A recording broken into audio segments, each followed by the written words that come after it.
Hello, I'm Dr. Scott Wadier. And I'm Tommy Welling, and you're listening to the Fasting for Life podcast. This podcast is about using fasting as a tool to regain your health, achieve ultimate wellness, and live the life you truly deserve. Each episode is a short conversation on a single topic with immediate actionable steps. We cover everything from fat loss and health and wellness to the science of lifestyle design. We started Fasting for Life because of how fasting has transformed our lives, and we hope to share the tools that we have learned along the way.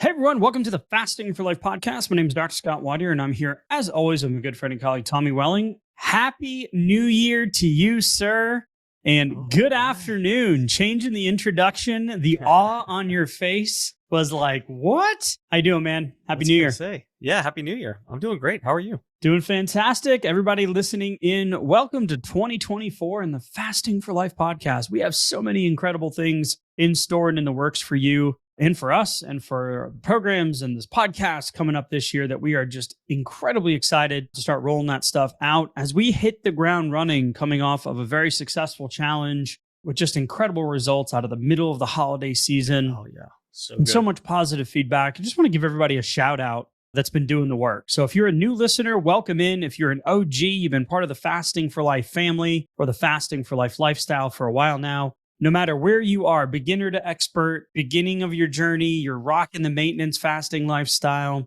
Kudos to you for sticking with it. You know, it doesn't have to be perfect, but you're showing up. If you're listening, we just want to give you a shout out saying that this year can be the year that the big boulders move, that things fall into place, that you can get and start the year at a different place than you started previous years. And we can just continue to run this Fasting for Life lifestyle or this Fasting for Life race together. So if you're new, you want to learn more about Tommy and I, head back episode 1, give it a listen, tells us the story of fasting and how it transformed our lives. OGs, thanks for showing up again. Typically January, we see a massive influx of new listeners. So just grateful for each and every one of those subscribes, rates, reviews, downloads, all of the stuff that tells the podcast gods and goddesses that we are doing something of value. Yes. And we are going to continue to fight the obesity and blood sugar epidemic that we have here in the States and across the world, one episode at a time, Tommy. So as we hop into the new year, new energy, guess what? We're going to go back to fasting foundations and talk about some basics with some new research though. But before we do that, we want to give a shout out to one of our most favorite kind of reviews, a 5-star review that we just got recently.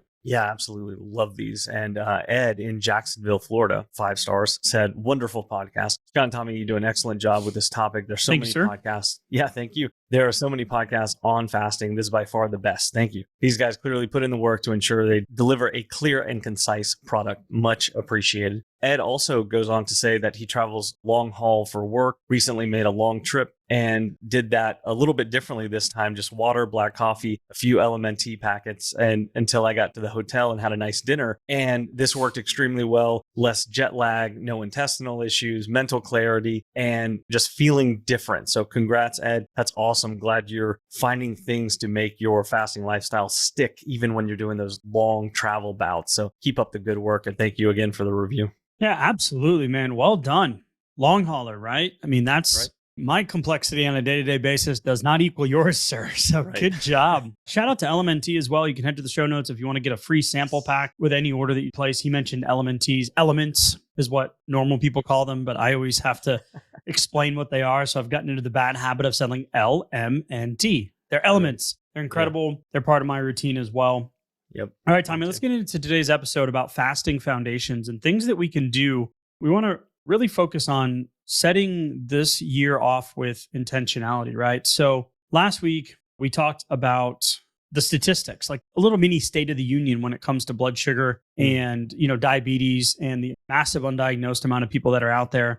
And we talked about the effect of time-restricted eating. So ultimately, with brass tack, just breaking it down is we're talking about fasting, right? Sure. And what that does in terms of weight loss and getting that weight off and what that looks like. So this article that we're going to be talking about today is an older article, but it came up recently because we were having a lot of questions about exercise inside of our coaching group, inside of the last couple of challenges. So this article is really great, and it's in the Journal of Diabetes Care, in its 3 15-minute bouts of moderate post-meal walking significantly improves 24-hour glycemic control in older people at risk for impaired glucose tolerance. The one thing that I love about this conversation that we're going to have today is we've had multiple conversations about exercise and walking and how to adopt the fasting lifestyle. And we've done it most recently. We've talked about walking in relation to healthy individuals. What I love about this study is that this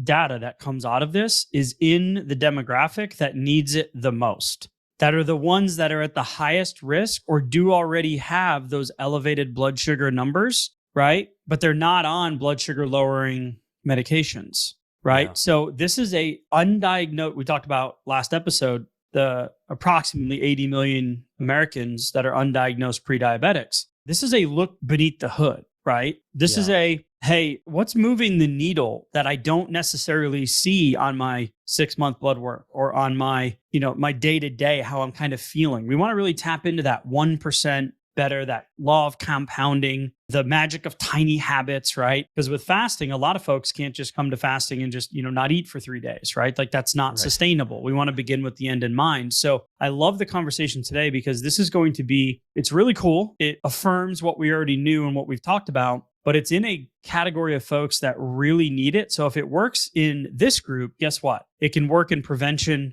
no matter where you are on the spectrum of blood sugar, weight, et cetera. Yeah, I love that word right there, prevention. That's exactly what I was thinking about, which is just the fact that knowing what's going on under the hood, knowing that my blood sugar leads to my insulin, which then leads to if I'm in fat storage or fat burning mode. So it's all connected and we can learn from people who are in that at-risk category. And just the fact that we can understand how to kind of move the important needles before needing to go on insulin and other blood sugar lowering medication, that would be the goal at that point. But even if you have 10 pounds to lose or 50 pounds to lose, it's also the goal to get the blood sugar under control most of the time so that I can then lower insulin levels and spend more time in fat burning mode rather than fat storage mode. So this is helpful no matter who you are and no matter, where you are on that spectrum.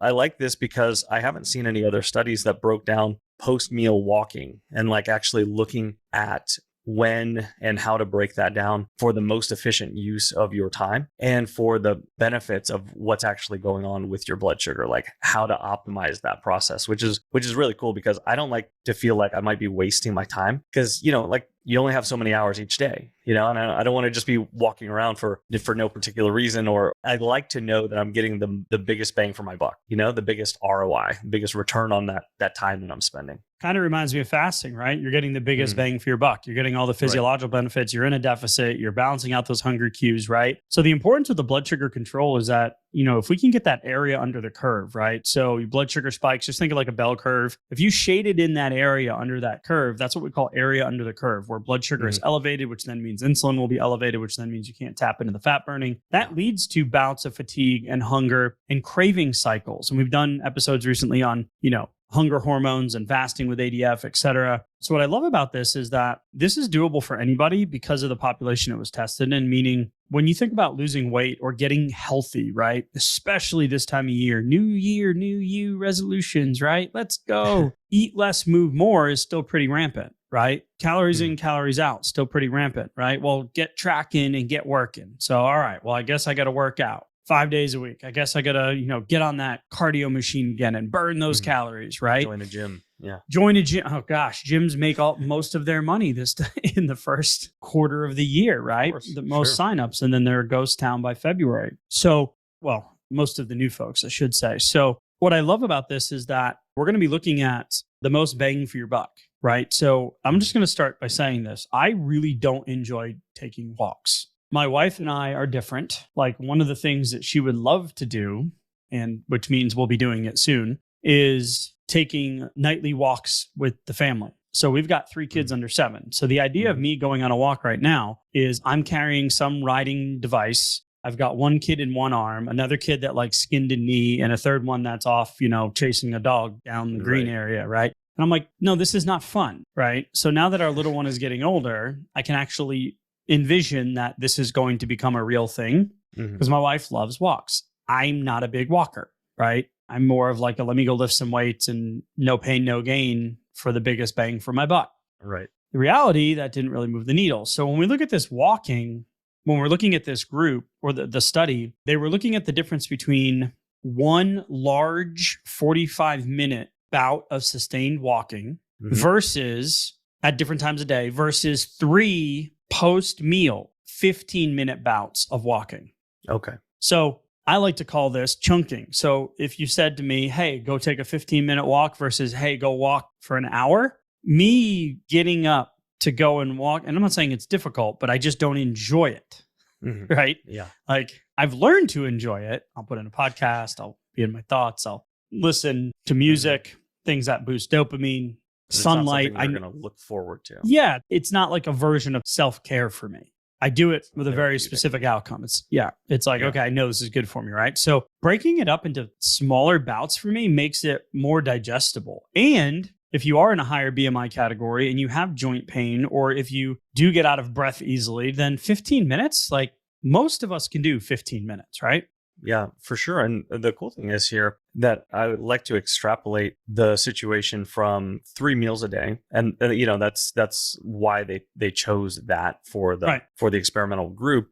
So if you were doing 2 meals a day, then you could take that same 45 minutes and split it up over those 2 meals. And maybe on an OMAD day, I could take that same amount of time and do somewhere between 15 and 45 minutes, after my OMAD meal. But the cool thing is what I just heard was flexibility. Flexibility. Yeah. And just the fact that knowing that I'm putting in the time is moving the needle, and it is, one of the easiest ways to get moving. It's kind of what our body was designed to do. Like, walk long distances is something that we can fairly easily do. But it does move the needle. It does matter as far as what's going on under the hood, blood sugar wise. The other thing that I really liked here was just the fact that they did take that 45-minute bout and put that at 2 different times during the day as well, during the later morning hours and then the afternoon hours. And so when we're actually breaking down the data, we'll get to see kind of how specific you can get and how big of a difference there is between those groups, right? Yeah. And what I love about this is tapping into this neat category, this non-exercise activity thermogenesis, right? This is the, steps conversation. Get your steps in, right? Because we know that at a certain amount, it's not 10,000, somewhere between 6,500 and 7,500 decrease in all-cause mortality. So what the study was set up was each protocol. So it was participants completed 3 randomly ordered exercise protocols spaced 4 weeks apart. And this was walking. Each protocol comprised a 48-hour stay in a hotel room calorimeter, with the first day serving as the control day. The difference between the area under the curve for blood sugar versus the control day versus the protocol days was astounding. It was so crazy how much better it was on the days that they were actually walking. Insane. Right. I was like, wow. So on the second day, the non-control day, participants engaged in either 1 post-meal walking for 15 minutes, right? That 3X that we mentioned. So for each meal, or 45 minutes of sustained walking at 10:30 a.m. or 4:30 p.m. And what I loved about this is all the walking was done on a treadmill at an absolute intensity of 3 METs. So I'm like, all right, well, let's define a METs, right? So METs are metabolic equivalents for exercise explained. So when you're thinking about 3 METs, because I want to connect this to the steps, right?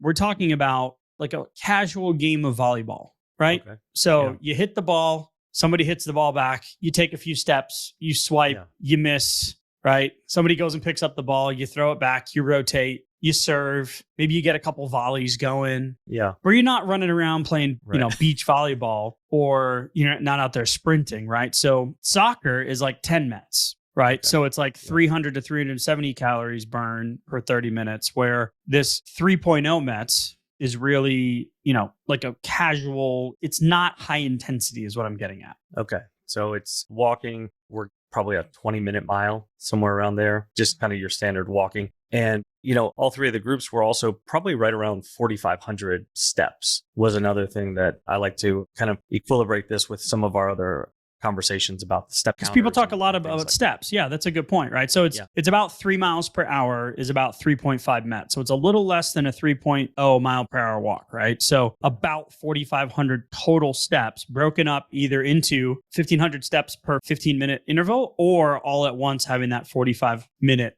exercise bout either at the 10:30 a.m. or 4:30 p.m., right? Yeah. So when we're actually looking at the control group versus the exercise group, so regardless of which group, the participant ended up in, they pretty much found somewhere between a 15 to 30 point difference in their blood sugar throughout the day, depending on if it was an exercise day or a control day, which I thought is very, very important, because even if we're not necessarily getting to go on that walk every single day, knowing that there's a big gap, there's a big difference in what's actually happening under the hood, and that affects what's going on the scale, how my cravings are, have I been able to stick with my fast recently, and how has my sleep been, which we know is very, very determinant of our fasting results and what's going on the scale and our overall health too. This is a big push for me and for hopefully for everyone listening, that it's important to get moving on any given day, regardless of what time of day it is or how you kind of break it down. But just getting moving is really super important. So the biggest takeaway was that, to your point, walking in the morning, great. Post-meal walking, great. They both significantly improved that 24-hour glycemic control relative to the day where people didn't move. But the post-meal was significantly more effective than the 45 minutes of sustained morning or afternoon walking. Yeah. So maybe you're already a walker. Maybe you're already getting 7,000 steps a day, right? Mm-hmm. A simple shift, right? Especially to that post-afternoon, evening meal is where we see the greatest effect, which you were just mentioning sleep, which means then we, decrease that blood sugar spike before bed. We're less snacky. We're less cravey. We sleep better. We don't bring in all of those types of foods before we go to bed. We have a better circadian rhythm. We got a better night's sleep, which means then our blood sugar control can be even more efficient that following day. Because one of the things is as we age, insulin secretion relative to the increased resistance declines as we get older, right? So anything that we can do to increase the effectiveness of our blood sugar control is something that I want to start, 2 decades ago. Yeah. Never mind in my 60s or my 50s or my 40s or my 30s. I should have been doing this a long time ago kind of thing. Whoops, didn't know. And that's why I want to give a shout out, because what they used in this study was, they had everybody in the 48-hour calorimeter room measuring everything, because they did really cool control. But they also had them wearing a CGM. And I want to give a shout out to NutriSense here, Tommy, because you and I are doing another bout, a consistent bout, because you had said this to me before we recorded this episode and before we, ended 2023 and started 2024. You're like, the more I dial it in, the more I want to know, right? Yeah, right. I want to see it. And this study was, right, those measurables. This study was really cool to show that, especially in that area under the curve that we had mentioned. So the biggest effect was after that meal in the evening. So I want to give a shout out, because NutriSense has really changed kind of my day to day. And I know you mentioned it as well. You wanted to get a little bit more consistent before we start going into, getting our DEXA scans done again and looking at our body composition. And for me specifically, visceral fat. But NutriSense combines cutting edge technology and human expertise. So you get the CGM, which is the monitor, right? And these people in the study were wearing it. And then we've been wearing ours again. And it's just incredible, because the visual feedback that you get, it tracks your glucose levels in real time, right? You put it on the back of your arm, you set it and forget it. It lasts for 14 days. Then you got the fancy app. You bring your phone next to the thing, bing, bada bim, bada boom. It scans, and then you visualize your data. You can log your meals. You can run experiments. And how do I say this? Doubting Thomas was my nickname growing up. So it'd be you need to show me the my proof. Nickname. I think right? that might have been my nickname too. Did we just transfer Personalize across the Zoom? So this really allows you in real time to see how you're doing with the decisions you're making. So this walking thing for me has been mind blowing, because it's man, really 3 times a day? I prefaced this in the beginning, not loving the walk, but it's Do I have to? How silly could that sound? Right? Yeah. When I say it out loud, and now I can see the improvement that it makes. Yes. It's a no-brainer. So if you head to nutrisense.io/fasting for life, it gets you $30 off and 1 month free dietitian support. And I'm going to encourage you to sign up for a 6 or 12-month subscription. Tommy, you and I just re-engaged. We were using it for months on different months. Summertime. Yeah. Through the summertime for a block of months. And now it's all right, let's start 2024 off on the right foot. So shout out to NutriSense. Excited to be their partner, Tommy. And then back to the results from this study. The interesting thing about the walk was the least one of the interesting things for me about the least effective time was that midday time. Yeah. That late afternoon. If you are in the habit of doing like maybe it's an after work or it's a late afternoon, early evening walk, but that it's like a longer walk, that was actually the least effective one. So not that you should stop doing it, but if you have a way to kind of move those pieces around a little bit, focus on, after a meal, especially going later into the day as our insulin sensitivity goes down later on into the day, the more effect that we can get out of our walks, the better, because if we're able to drop blood sugar by 20 or 30 points going on later in the day, like an after dinner or like an early dinner, or especially if it's going to be a later dinner, if we're able to drop that, that's going to help prevent the overcompensation drop in blood sugar that can happen after that meal, which then leads to snacky cravings in the evening,